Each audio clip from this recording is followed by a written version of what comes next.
Hey, welcome. Hello, everyone. Welcome to today's show. And this is a super special show because today we're going to share with you our 7 daily rituals for leading a life filled with health, love, and abundance. Welcome, everybody, to the Satori Show, but not on a Thursday, on a Wednesday. On a Wednesday. Yeah, we're usually live Thursdays, 6 p.m. Central on Facebook. Right in your calendar. And a lot of our friends like to watch us on our website, satorimethod.com/the show.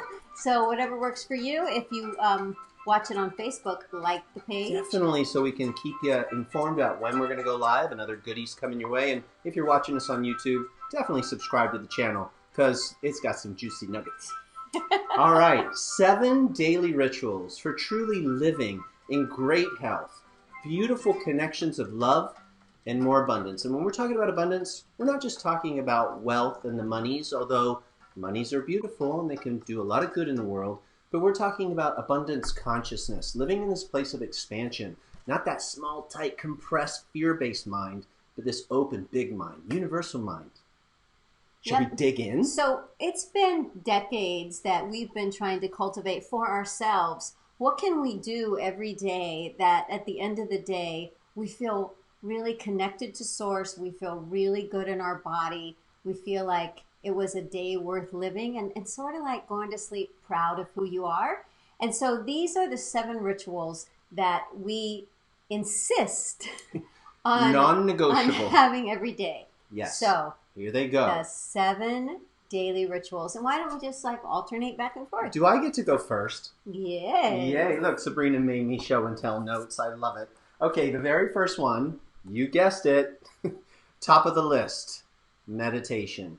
For at least 15 minutes so that you can just sort of spin down if you've had some thoughts going on during sleep. Hopefully not. But when you sit down in the morning to really connect with that source of all that is, clear yourself, clear your mind, clear your headspace, and just allow that direct connect. And for me, that's my lifeline to life, to love, to being able to love Sabrina, to being able to show up present with you right now. Without meditation, I'll face the truth. I'd be screwed. Because when we think about it, all day long we have busy thoughts. Yes. And if anything, there's a lot of asking. But to take a moment, to take 15 minutes to just be and to just listen. Right? For us, it's about connecting to source, connecting to love, and being available. Can I just be for a moment so that everything I do from this point forward is inspired from that connection of listening?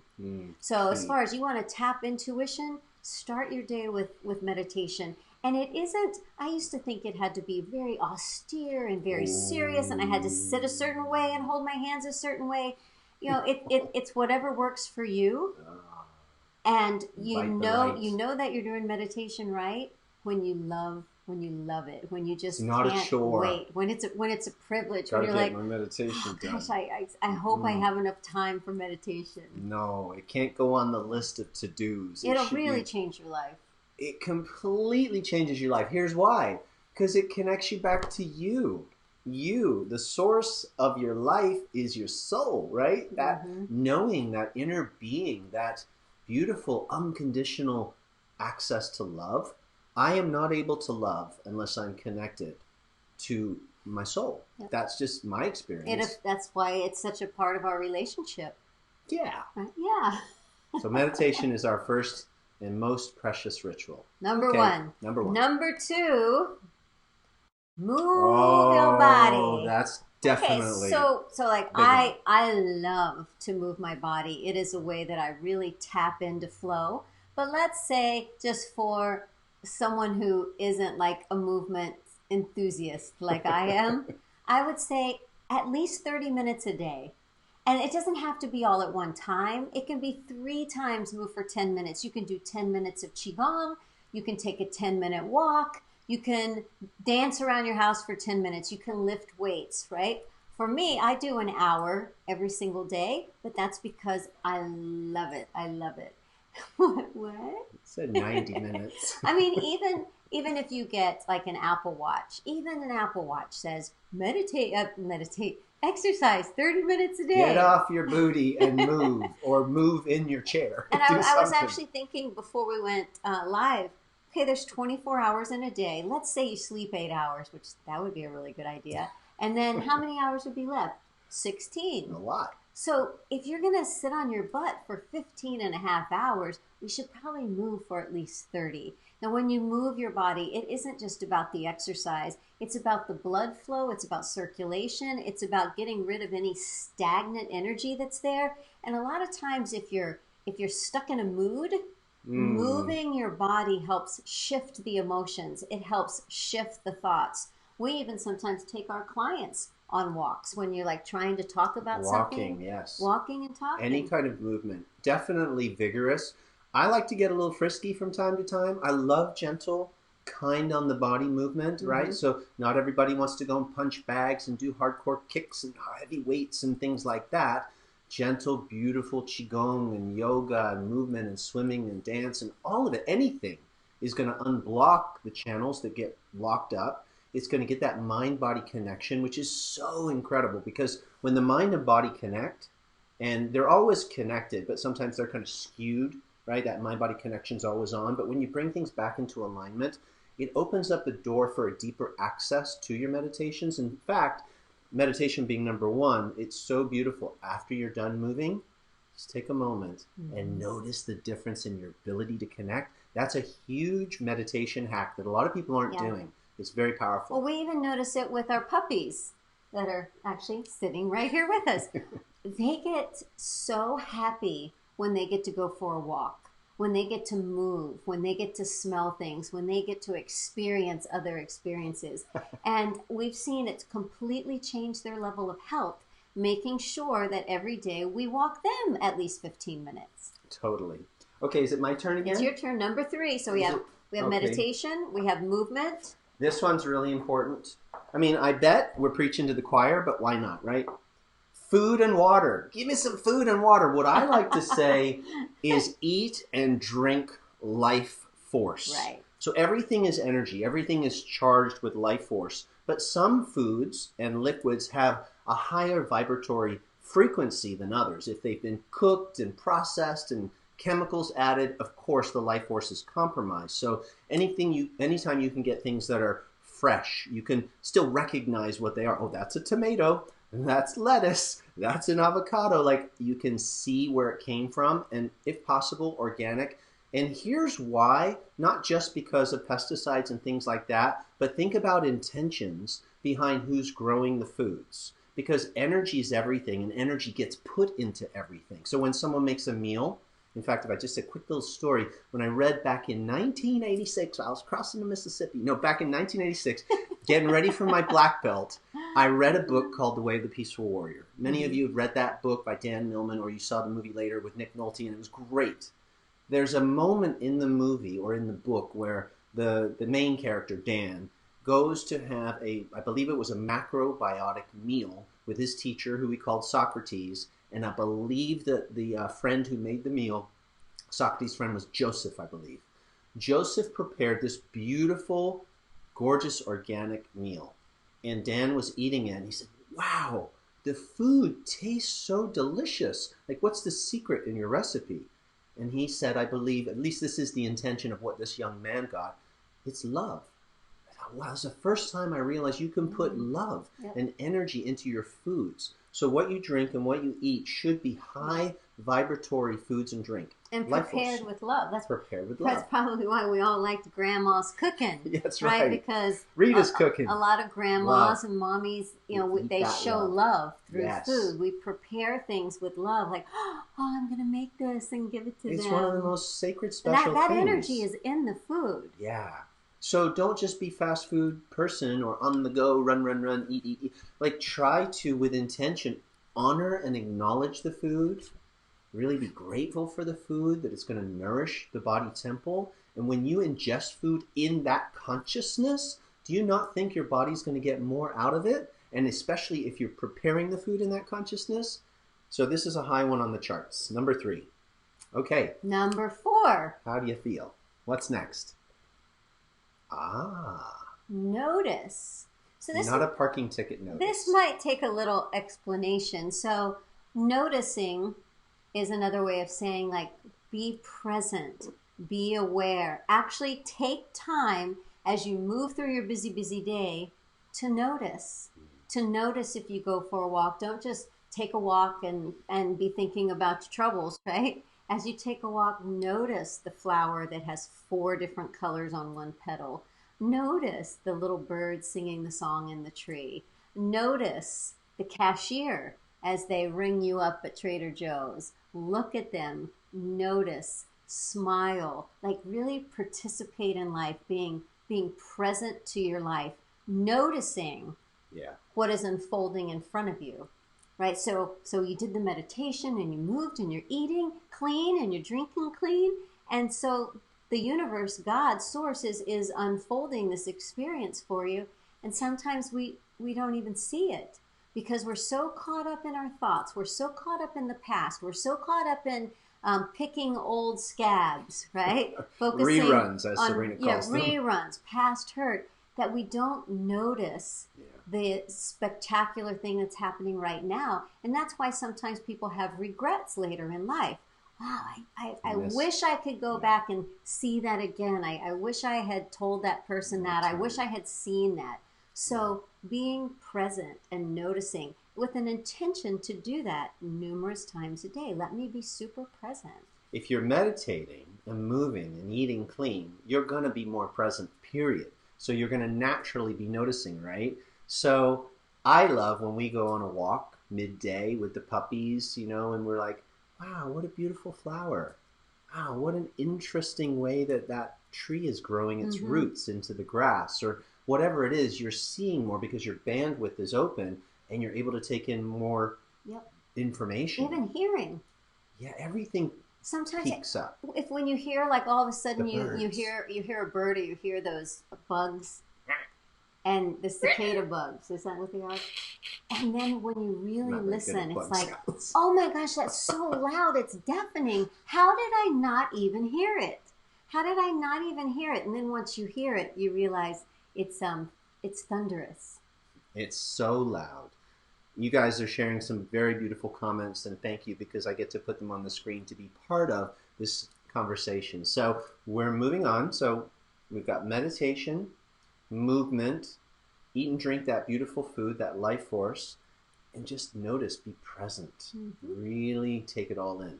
Okay, your next one, or at least ours that we love, and I think I got it up the right way, service. Service is a beautiful word. To me, it represents action that is being taken from a place of love, because service is, how may I serve? How may I support you? How may I give? It's not a taking, it's a giving, it's a helping, right? And so in that vibration, everything becomes an offering of love. It can be. For example, when we talk about our business, we say, well, it's an extension of our spiritual practice. It's how we serve this love. Yes, there's exchange and monies and things like that just for the functionality of it.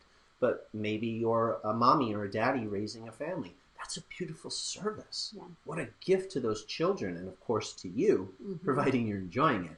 Or taking care of a parent, or working a job that you love. And if it isn't something that you enjoy, it's going to be hard to bring that vibration of service to it.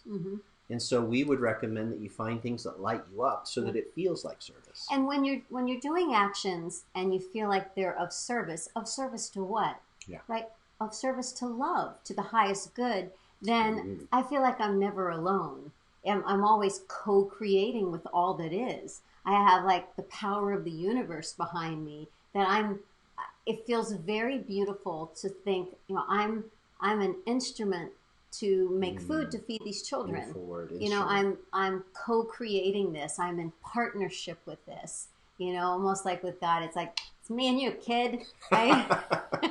and to be in service together. Let my hands be the hands of love. Let my eyes be the eyes of love, and my ears be the ears of love, so that everything I do is in service for something more.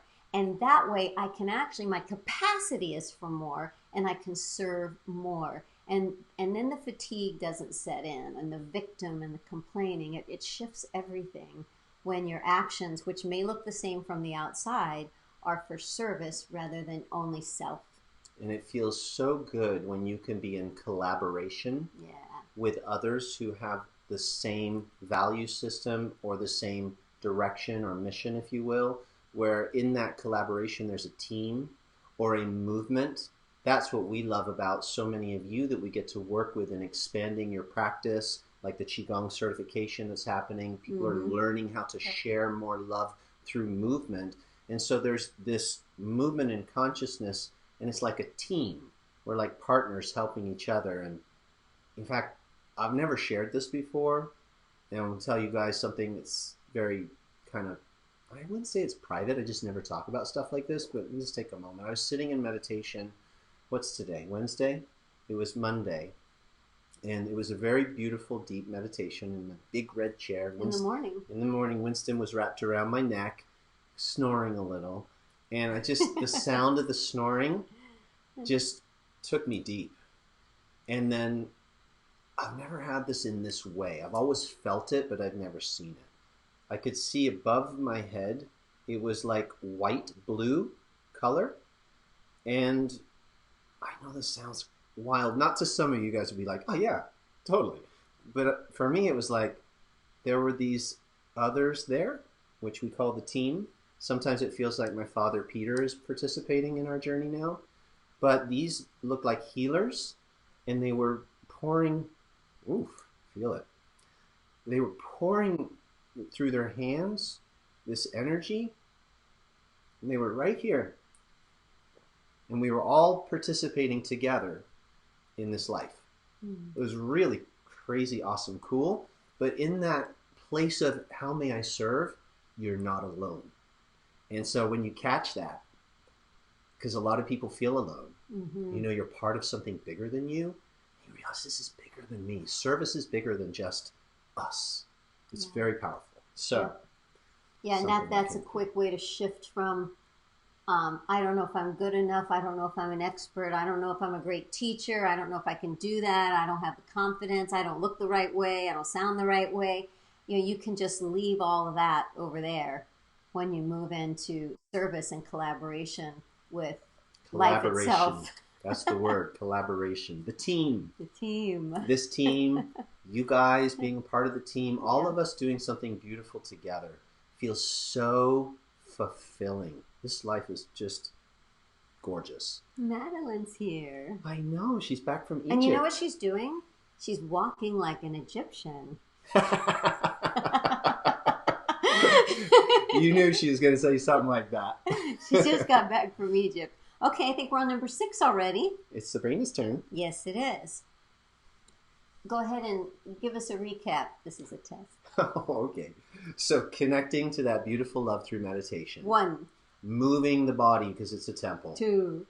Eating and enjoying beautiful life force foods. A+ so far. And 4. As you move through your day, noticing, appreciating, taking it all in. 5. Being in this place of giving through service. Excellent. A+. I live this. Come on. It's my life.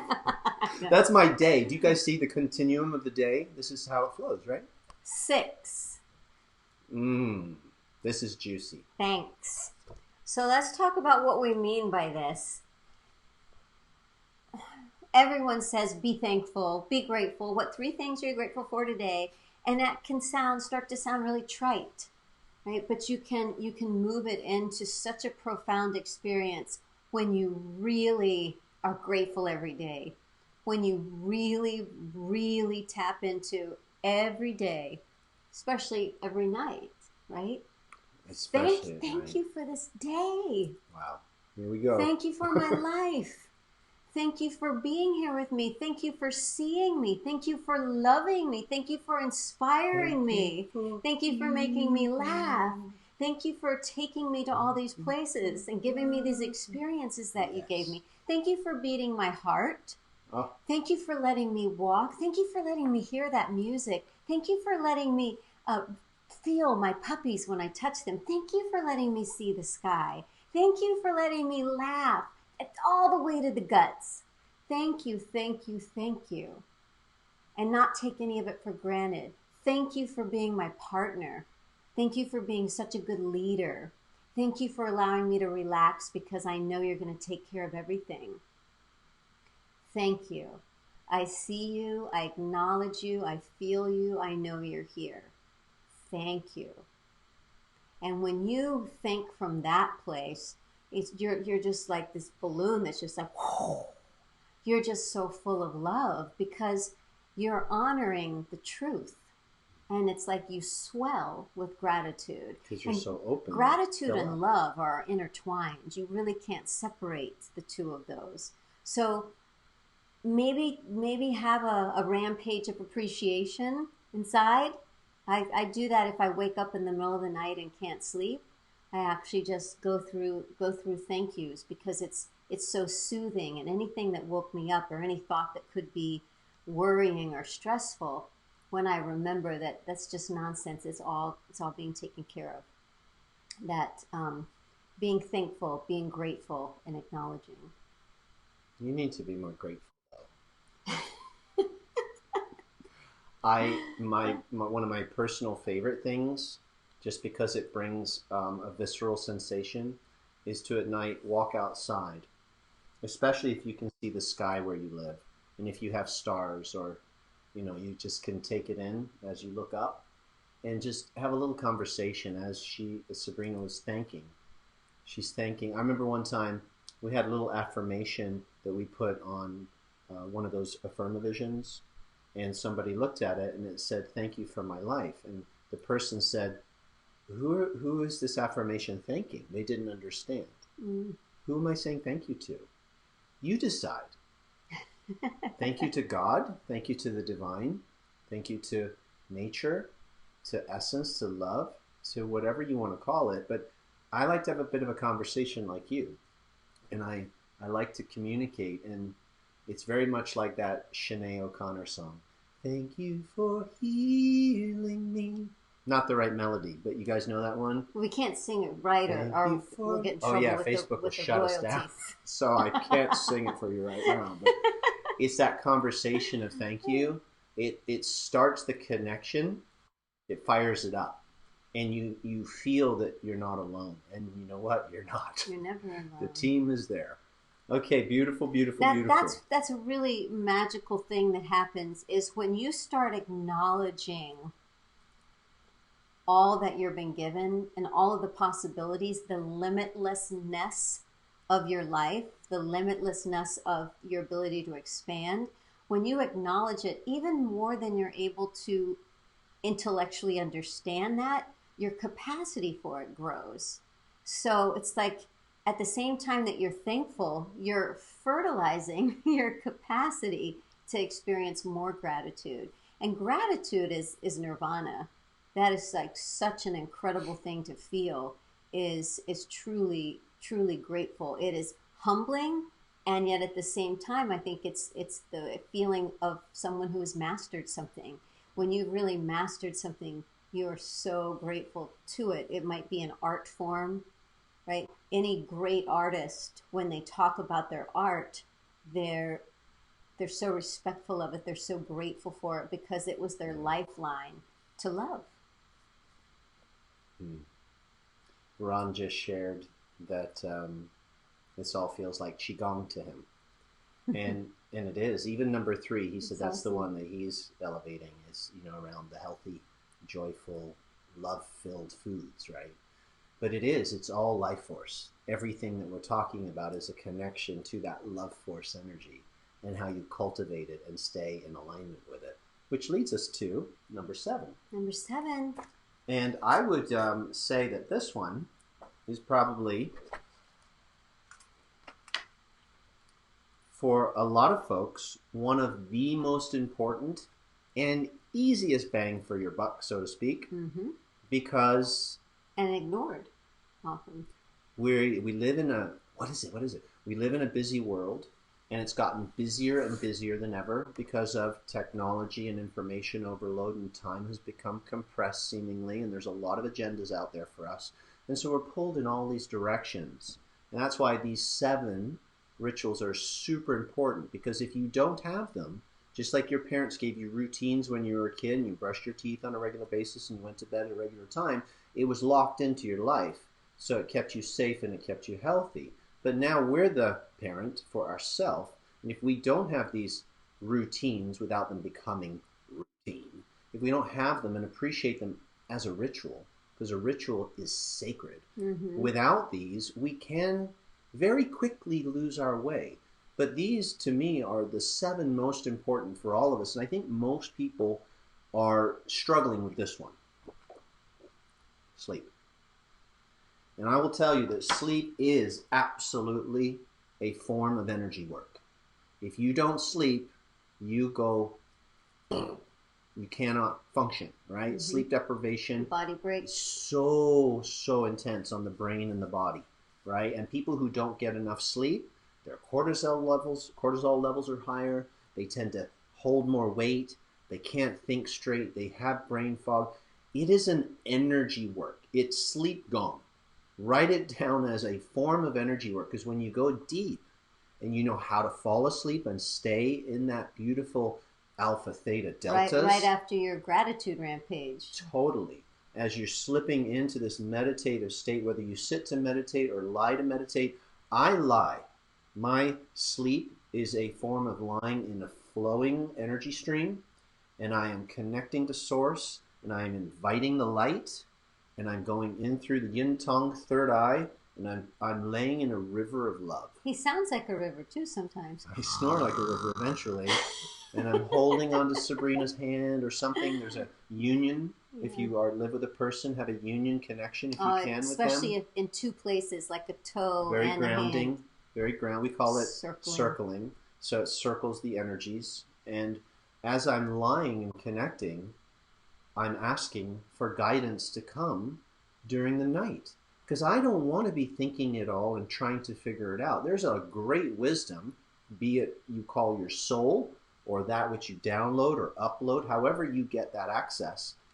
Give it an invitation to kind of take over and guide you as you sleep. You'll wake up lit up. You'll have insights. You'll wake up like, oh my gosh, on purpose, feeling excited about the next day versus another day, another dollar. How many times do I hear people say, they say, another grind. Same old. How you doing? Same old. Another day, another dollar. No, no, another day. Oh my gosh. But that is all set up through intention of how you move into things. It's all energy flow. Yeah. So, do you have a sort of a recap. wrap-up? Okay, here they are. The 7 daily rituals. Our 7 daily rituals. Yep, this is our life. Meditate, move, eat and drink, clean, life force. Notice, serve, thanks, gratitude, sleep. Sleep gone. These are non-negotiable for us. There's, hey, would you skip that, sleep thing? Nope. Could you not be grateful today? Skip that. No, even movement, right? Like, oh, you don't have time to move. Are you kidding me? I'm moving. Meditation, that's going down. Eating clean food, it's happening. Because without these things, life is not fun for us. And it's so surprising. If you think you don't have time to move and you move for 5 minutes, you'll feel completely different. It's unfathomable before you move, and then afterwards it's always like, wow, that really made a difference. Just that little bit. I love all the comments coming through. These are beautiful. Sacred rituals are so important. Filled with love, says Beth. And Karen says updating her meditation practice helped her sleep. That's right on, because we're giving the mind a break. Listening. Yeah, just being in flow and listening. So, clock time says it's early date night. We will continue to bring these Trisprina shows to you because we're loving them. This is episode 22 already. Oh, it is? I think this is 22. That would be curious since I woke up yesterday and I heard 22. That's weird. 22. And I told Tristan, I'm like, for some reason I woke up and something told me 22. Maybe. Now we thought it was something else. Maybe it's this. I think it was this because that other thing's different. Oh, and by the way, if you are joining us to take some of this to the next level and you want to master these energy arts through Qigong, today's actually the last day, just a quick heads up, to get enrolled in our certification. And we actually don't know about when the next one's going to be. You know, we've tried to do them several times a year, but there's a lot of other things coming our way right now for you guys. And so if this is something you're thinking, oh, maybe I'll just do it, you know, in the next couple of months when they do another one, it may not happen for a while. Go to satorimethod.com / certification. You can read all about it. Yeah. So, is there anything they need to know about Trisprina show? All systems go? All systems go. Okay, cool. Well, thank you, sweet friends, for joining us for another episode, number 22. And, you know, if you had told us, oh, you guys just get out there and do 22 episodes and you create some momentum. What will we talk about? Yeah, what the heck will we talk about? That sounds like a lot of work. And we realize there's this momentum that happens when you just say yes to things and you just take one step and then the next and then the next. And all of a sudden, it starts to build momentum and you align to what feels good. And this feels really good. So we're going to keep doing it. Okay. Any goodbye music or we're just saying goodbye here? Sure. Goodbye music is the best. Good night, Ron. Good night, Devin. Good night, Karen. Yay! Thank you for those of you who can join us live. And we do go back and read the comments on Facebook to everyone who replies during a replay. And for those of you who like to watch on the website, awesome. Thank you so much. And we try to have the live show loaded within 24 hours. We're so awesome. If you see it on YouTube, definitely subscribe, and that way they'll send you an email. Our helpers are awesome. Love it, love it, Our love it. Our team up here. The whole team. Everyone. All of us. All of you. Okay, dear friends. So much love to you. See you soon. Bye now.